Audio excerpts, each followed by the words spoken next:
నమస్తే, welcome to Telugu రాజ్యం. నేను మీ Ram.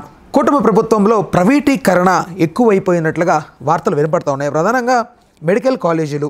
At the same time మొన్నటికి మొన్న ఆర్థిక మంత్రి కూడా ప్రభుత్వాన్ని నడపలేకున్నాం, ఆర్థిక పరిస్థితి బాగలేదంటున్నారు. బాబు గారు కూడా సంపద లేదు అని మాట్లాడుతున్నారు. మొన్నటికి మొన్న ఒక వార్త ఫుల్ వైరల్గా మారింది, ఫైబర్ని కూడా ప్రైవేటీకరణ చేస్తున్నట్లుగా. ఇక్కడ ప్రజల నుంచి ఎలాంటి మాటలు వినిపిస్తున్నాయంటే ప్రభుత్వాన్ని కూడా ప్రైవేటీకరణ చేసేయండి అన్నట్లుగా. ఓవరాల్గా ఈ అంశం గురించి మనతో చర్చించడానికి ప్రముఖ పొలిటికల్ అనలిస్ట్ కేఎస్ ప్రసాద్ గారు ఉన్నారు. ఆయనతో మాట్లాడదాం. సార్ నమస్తే. నమస్తే అండి. ప్రభుత్వాన్ని ప్రైవేటీకరణ చేసేయండి అన్నట్లుగా ప్రజల్లో అవిశ్వాసం వస్తుంది సార్. ఏంటి దాని అర్థం ఏంటి అంటే అంత డెప్త్గా? అంటే మీరు ఈ ఫైబర్ నెట్ అని జాగ్రత్తగా గమనిస్తారండి. దాని మోజు జీవి రెడ్డి అని ఆ కార్పొరేషన్ చైర్మన్ భుజస్కంధాల నుంచి ప్రభుత్వం గన్ ఫైర్ చేద్దామని ప్లాన్ చేసింది. కానీ జీవి రెడ్డి చాలా తెలివైనవాడు. ముందే ఎందుకు వచ్చిన తలకైన పని రియాక్టివ్ మోడ్లో ప్రజలకు ఒక ఇండికేషన్ ఆల్రెడీ ఇచ్చేసాడు. ఎందుకంటే ఒక్క రూపాయి దాని మీద రావట్లేదు. ఈ 1 year టర్మ్లో అసలు దాని మీద జీరో రెవెన్యూ ప్రొడ్యూస్ చేస్తున్న మన ప్రభుత్వానికి ఒక చేతావని టైప్లో చేసాడు అతను. ఆ సబ్సిక్వెంట్ డెవలప్మెంట్స్లో మీరు గమనిస్తే ఇప్పుడు ఈయన మీద పార్టీ పరంగా తీసుకున్నారని అనుకోండి, లేకపోతే ఆయన రాజీనామా చేశాడు, పార్టీకి కూడా అన్నట్టుగా అవన్నీ చూసుకుంటే డెవలప్మెంట్స్ ఇతని మీద చర్య అనుకుందాం ఎగ్జాంపుల్. మరి అటప్పుడు ఐఏఎస్ ఆఫీసర్ ఎందుకు ఆ వ్యవస్థ నుంచి తప్పించారు? అంటే ఇది ఆల్ ప్రీ కన్సీవ్డ్ నోషన్తో ఈ ప్రభుత్వం ఫైబర్ నెట్ అనే దాన్ని శాశ్వత సమాధి కలపడానికి తీసుకున్న ఒక బృహత్తర నిర్ణయం. చంద్రబాబు నాయుడు గారు అయ్యాలో మీరు ఇక్కడ నిజాం షుగర్స్ అన్నీ చెప్పాలి, ఇక్కడ ఐడిపిఎల్ లాంటివి ఎన్ని, హెచ్ఎంటీ వాల్విన్ ఏమైనా చెప్పండి, సభకి నమస్కారమే ఉంటాయి. ప్రభుత్వ పరంగా ఏమైనా కలకల్లాడుతూ కనబడ్డాయంటే దాన్ని అంతు చూసేదాకా ఆయన నిద్రపోడు. అంత వైఫల్యానికి ఏంటి సార్ దాని వెనక ప్రోపగండా వాళ్ళది? సార్ ఒకటి, వాళ్ళు ప్రైవేటీకరణ పట్ల ఎప్పటి నుంచో ఆకర్షితులు ఉన్నారు. అందుకే చూడండి 6 నెలల సావాసం తర్వాత కూడా ధర్మ పోరాట దీక్షలు ఇవన్నీ చెప్పి కూడా 6 నెలలు సావాసం చేస్తే వాళ్ళు వీళ్ళు అవుతారంటారు చూడండి. అలా ఈ ప్రభుత్వం ఎప్పుడైతే ఎన్డీఏతో కూటమి కట్టడానికి ఎందుకు అర్రులు చేస్తూ ఉంటుందంటే ఖచ్చితంగా ఆల్ది ఇల్ది ఒకటే వేవ్ లెంత్ మొత్తం దేశంలోనే ఎమ్మెల్యే. అదే కాన్సెప్ట్ వాళ్ళు డ్రైవ్ అవుతుంటారు. దానికి తగ్గట్టు వీళ్ళకి అడుగులు కూడా పడుతూ ఉంటాయి. ఇదేం అతీతం కాదు. ఇలాంటివి గత 14 సంవత్సరాలు ముఖ్యమంత్రి ఆయనలో చూసాం. ఇప్పుడు కొత్తగా ఈ సంవత్సరంలో ఇది లేటెస్ట్ డెవలప్మెంట్. ఇవన్నీ కొత్త కాదు ప్రజలకి, కానీ తెలిసి ఆ బయలు ముజే మారన్నట్టు వాళ్ళే కొరివితో తలగొక్కుంటారు. మనం ఏం చేయలేం. సో ప్రజలకి మరి ఎట్లా సార్ దీని గురించి ఏం చేస్తారు? ప్రజలు చేతకాని ససవాలంటే ప్రజలని చెప్పాలి. ఎందుకంటే వాళ్ళకి అన్నీ తెలిసి కూడా అదే తప్పులు చేస్తుంటే ఎవరేం చేస్తారు? ఇప్పుడు మాటకు వస్తే వైజాగ్ స్టీల్ ప్లాంట్ విషయంలో గతంలో మహానుభావుడు వాజ్పేయి గారు ఉన్నప్పుడు బీఎఫ్ఆర్కి రెఫర్ చేశారు.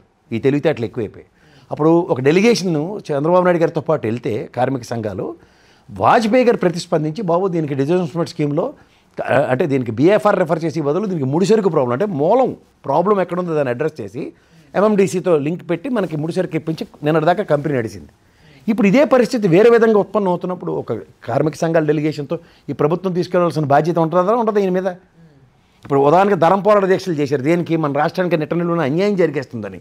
మరి ఇదే Vizag railway zone KK line లేకుండా ఇచ్చే రూపాయి ఆదాయం లేకపోయినా ఇష్టమే. పోలవరం ఎత్తు తగ్గించేస్తానన్నా ఇష్టమే. ఇప్పుడేమో దీన్ని ఏమంటారు ఫైబర్ నెట్ని కూడా ఎత్తేస్తున్నానంటే ఇష్టమే. మీరు ఏదైనా తీసుకోండి, పైకి ఎందుకు నటిస్తున్నారు అన్న దగ్గర ప్రశ్నకి సమాధానం చెప్పానండి. ఇప్పుడు బీజేపీకి అడుగులు మడుగులు ఎత్తుదాం, లేట్ చేస్తే దానికి జహాపనా రాజకీయాలు చేద్దామని చెప్పి వచ్చారని చెప్పానండి. కానీ ఓహో మాకు అంత అపార అనుభవాలు ఉన్నాయి, మమ్మల్ని మించిన వాళ్ళు లేరు, మేము అలా అట్టును తిరగేసి మడతేసి మరి వడ్డిస్తాం మీ అందరికీ అని చెప్పి మొత్తానికి రాష్ట్రాన్ని మడతెట్టేస్తున్నారు. అంటే ఇప్పుడు రూల్ చేస్తుంది ఓవరాల్గా ప్రజల్లో వినపడుతుంది ఏంటంటే కూటమి కంటే కూడా ప్రధానంగా బీజేపీ రూల్ చేస్తుంది. ఆబ్వియస్లీ వాళ్ళు అక్కడి నుంచి వీళ్ళు పపెట్ షో ఇస్తున్నారు. పవన్ కళ్యాణ్కి ఒక కోతాట, చంద్రబాబు గారికి ఇంకో కోతాట ఇచ్చి వీళ్ళిద్దరు కోతాట్లు ఆడుకుంటున్నారు అంతే. కోతికొమ్మ చాట్లు అంటారు చూడండి. నిజంగా ఫోకస్ చేసి రాష్ట్ర ప్రయోజనాన్ని పరిరక్షించడానికి నితీష్ కుమార్ లాగా ఓ రూపాయి ఏమైనా గ్రాంట్ తీసుకొచ్చేయడం అనుకోండి, ఆయన 1000 కోట్లు గ్రాంట్ తీసుకొచ్చాడు, ఆయన లక్షల కోట్లను వాళ్ళ రాష్ట్రానికి. ఏది కూటమిలో అట్లీస్ట్ అమరావతి రాజధాని డిక్లేర్ చేయించుకోలేకపోతున్నారు. దాని మీద మొత్తం అమరావతి టెక్నాలజీ ఇదే కదా మాట్లాడారు. మొన్న వచ్చి ఏదో చేశారు పూజలు, మోడీ గారు కూడా మాట్లాడారు. ఎవరికో లాస్ట్ టైం కూడా ఇంత పూర్ణకుంభం మన మొహాన మట్టి నీళ్ళు కొట్టి పోయాడు ఆయన. ఫైనాన్స్ మినిస్టర్ కూడా 15,000 కోట్లు అలాట్ చేశారు. ఏంటి అలాట్ చేశారు? అప్పు. వరల్డ్ బ్యాంక్ నుంచి అప్పు తెచ్చుకోవడానికి ఇచ్చారు. ఇదే వరల్డ్ బ్యాంక్ వాళ్ళు లాస్ట్ టైం ఏమో అవతల అన్నారు. ఈసారి ఏంటి ముక్కుతూ మూలుగుతూ 6 నెలలు 3 నెలలకు ఒక ఇన్స్పెక్షన్ చేసి 350 కోట్లు ఇస్తుంటారు. మన బండి వర్షానికి నీళ్ళు తోలుకోలేక సస్తున్నాం మనం. ఇప్పుడు నెక్స్ట్ పెడితే 350 కోట్లు కూడా వచ్చే మార్గం కనబట్లే. యాడ్ నుంచి తెచ్చి ఏమి పెడతారు?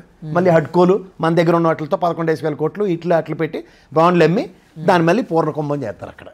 సార్ ఇప్పుడు ఓకే, ఇప్పుడు వైసీపీ కూడా ఎందుకు సార్ వైఫల్యం అయింది ఫైబర్ నెట్ విషయంలో అంటే ఏం వైఫల్యం అయింది? లాస్ట్ టైం రాష్ట్ర ఖజానాకి ఎంత వచ్చిందో చూడమనండి ఫైబర్ నెట్. వాళ్ళు తెచ్చింది కూడా మనం తేలేకపోయామని జీవీ రెడ్డి అదే కదా ఆక్రందన వెలుపుచ్చి బయటకు వచ్చాడు. ఆయన అగ్రిగేట్ 350 650 crores వచ్చేది దానికి ఫైబర్ నెట్ త్రూగా. ఈసారి ఎందుకు రాలేకపోతున్నా అడిగితే సమాధానం లేదు కదా. ప్రభుత్వ వైఫల్యం అండి అది. వైఫల్యాన్ని కప్పిపుచ్చుకోవడానికి వ్యవస్థలు మూసేస్తున్నారు. దిద్దుబాటు చర్యలు, వాటికి శాశ్వత పరిష్కారాల పట్ల మార్గాలు చూపించడం ఎప్పుడు ఉండదు ఈ చంద్రబాబు గారి గవర్నమెంట్లో. Is quiet unfortunate situation. మరి దీన్ని హ్యాండిల్ చేయాలంటే ఎలా సార్? ఏం చేయాలి? ఏమీ చేయలేరు. ఏం చేయగలిగాం? హెచ్ఎంటీ ఆల్విన్ ఏమో తీసుకెళ్ళి వోల్టాసోడికి ఇస్తే ఆడు ప్రాఫిట్లు తెచ్చుకుని ఎరగబడిపోతుండే సనత్నారులను పెట్టుకుని.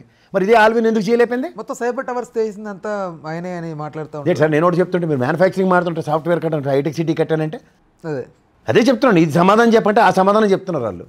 అట్లీస్ట్ ప్రైవేట్ వాళ్ళకి అప్పగించలేదని ఒక గుడ్ విల్ అన్న ఉందా వైసీపీకి? ఏమీ లేదు. ఎందుకు అప్పచెప్పాలి? ఆయన ప్రభుత్వ పరంగా అన్నీ చేసి రాష్ట్ర ఖజానాకి రూపాయి తెద్దామని చేసాడు కదా, ఇంక్లూడింగ్ లెక్కర్తో సైతం. Right. Last 5 years tenure AP fibre net త్రూగా వచ్చిన రెవెన్యూ ఎంతో చెక్ చేయండి ఒకసారి.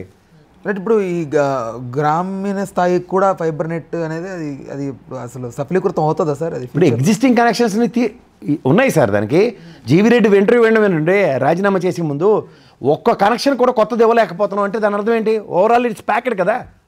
అదే. దీనికి సఫిషియెంట్ లైటింగ్ ఉంది సార్. ఈ లైటింగ్ సరిపోద్ది మన స్టూడియోకి.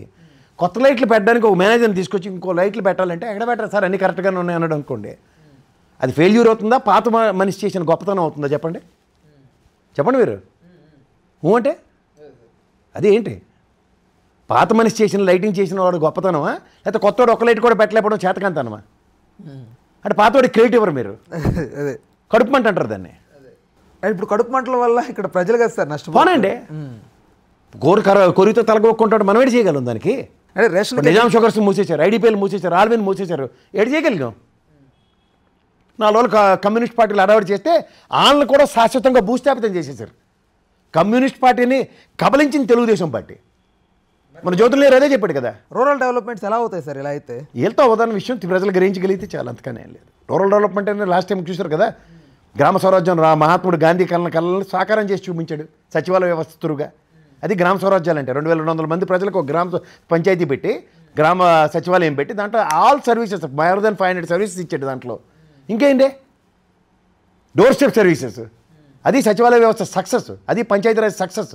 ఏం ఆడకుండా రైట్. ఇప్పుడు రేషన్కే దిక్కు లేదంటే ఇప్పుడు ఫైబర్ నెట్ గురించి బాధపడ్డాం. అన్నీ సంకనాక పెట్టేసి ఇప్పుడు శాశ్వతంగా దరిద్రం చేసిపోతారు వాళ్ళు.